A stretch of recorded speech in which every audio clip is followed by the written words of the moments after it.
College romance, पहली मोहब्बत, campus love story, भाग 1, नई शुरुआत।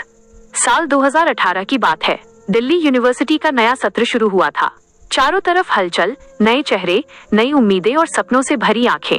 इसी भीड़ में एक लड़का था, आरव मेहता। मध्यम वर्गीय परिवार का सीधा साधा लड़का, जिसे किताबों से ज्यादा कॉफी और बारिश पसंद थी। उसके लिए कॉलेज का पहला दिन किसी नए सफर की शुरुआत जैसा था। आरव ने नीली जीन्स और सफेद शर्ट पहन रखी थी, बाल हल्के बिखरे हुए, पर चेहरे पर एक सच्ची मुस्कान। वो क्लास में पहुंचा तो सारी सीटें लगभग भर चुकी थीं। एक कोना खाली था, खिड़की के पास। वहीं बैठी थी अनन्या शर्मा, अंग्रेजी विभाग की सबसे प्यारी लड़की। लंबे खुले बाल, चेहरे पर आत्मविश्वास और आंखों में एक गहराई जो किसी को भी ठहरने पर मजबूर कर दे। आरव ने झिझकते हुए पूछा, ये सीट खाली है? अनन्या मुस्कुराई, हाँ, लेकिन ध्यान रहे, नोट्स शेयर करने पड़ेंगे। दोनों हंस पड़े।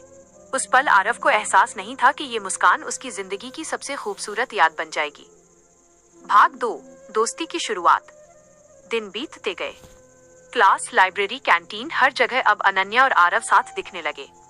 दोनों की बातें अनगिनत थीं, फिल्मों से लेकर कविताओं तक, बारिश से लेकर सपनों तक। एक दिन कैंटीन में बैठकर अनन्या ने कहा, आरव, तुम इतने शांत क्यों रहते हो? कभी गुस्सा नहीं आता? आरव मुस्कुराया, आता है, लेकिन मैंने सीखा है कि गुस्से से ज्यादा असर एक मुस्कान का होता है। अनन्या ने थोड़ी देर उसे देखा और बोली, तुम अजीब हो, लेकिन अच्छे। धीरे धीरे वो दोस्ती एक मीठे रिश्ते में बदलने लगी। वो दोनों क्लास खत्म होने के बाद कॉलेज के बाग में बैठकर घंटों बातें करते। कभी कविता सुनते, कभी गाने गुनगुनाते। भाग 3, एहसास। एक दिन बारिश हो रही थी। कॉलेज की लाइब्रेरी के बाहर आरव छाता पकड़े खड़ा था। अनन्या भीगती हुई आई, उसके बालों से पानी टपक रहा था। आरव ने छाता आगे बढ़ाया, भीग जाओगी, सर्दी लग जाएगी। अनन्या बोली, कभी कभी भीग जाना भी अच्छा होता है। दोनों छाते के नीचे चलने लगे, पास पास, जैसे वक्त थम गया हो। वो पहली बार था जब आरव को एहसास हुआ वो सिर्फ दोस्त नहीं, कुछ और बन चुका था। घर पहुंचकर उसने डायरी में लिखा, आज पहली बार दिल ने किसी के लिए कुछ महसूस किया है। शायद यही प्यार है।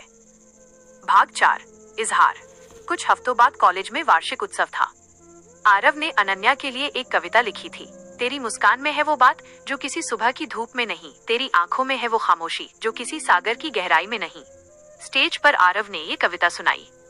अनन्या भीड़ में खड़ी थी, उसकी आंखों में आंसू और होठों पर मुस्कान थी।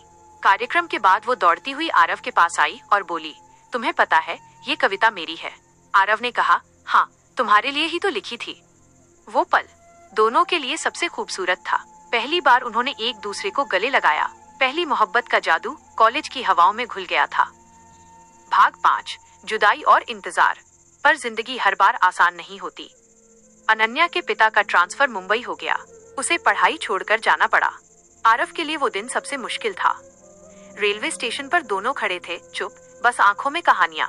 अनन्या ने कहा, अगर किस्मत में मिलना लिखा होगा तो जरूर मिलेंगे। ट्रेन चली गई और आरव की आंखों से बारिश की तरह आंसू गिरने लगे। वक्त बीतता गया। आरव ने अपनी पढ़ाई पूरी की, नौकरी पाई, पर हर शाम वो उसी खिड़की के पास बैठकर उसे याद करता। भाग 6, फिर मुलाकात। 5 साल बाद दिल्ली के एक साहित्य समारोह में आरव अपनी किताब पहली मोहब्बत का विमोचन कर रहा था। किताब उसी पर आधारित थी, आरव और अनन्या की कहानी पर। कार्यक्रम खत्म हुआ तो पीछे से एक जानी पहचानी आवाज आई, तुम अब भी वैसा ही लिखते हो आरव। वो पल आरव के लिए किसी चमत्कार से कम नहीं था। वो अनन्या थी, वही मुस्कान, वही आंखें। आरव ने बस धीरे से कहा, और तुम अब भी वैसी ही लगती हो, मेरी कविता जैसी। दोनों ने एक दूसरे की ओर देखा। समय बीत चुका था, लेकिन प्यार अब भी वही था। भाग 7, अंत या नई शुरुआत। अनन्या ने कहा, इस बार कहीं जाने की जरूरत नहीं आरव, अब मैं यहीं रहूंगी, हमेशा। और आरव ने मुस्कुराते हुए जवाब दिया, अब तो कहानी पूरी हुई, लेकिन जिंदगी शुरू। कॉलेज की वो पहली मोहब्बत आखिरकार मुकम्मल हो गई। कभी कभी सच्चा प्यार थोड़ा देर से मिलता है, लेकिन जब मिलता है तो हमेशा के लिए रहता है। समाप्त।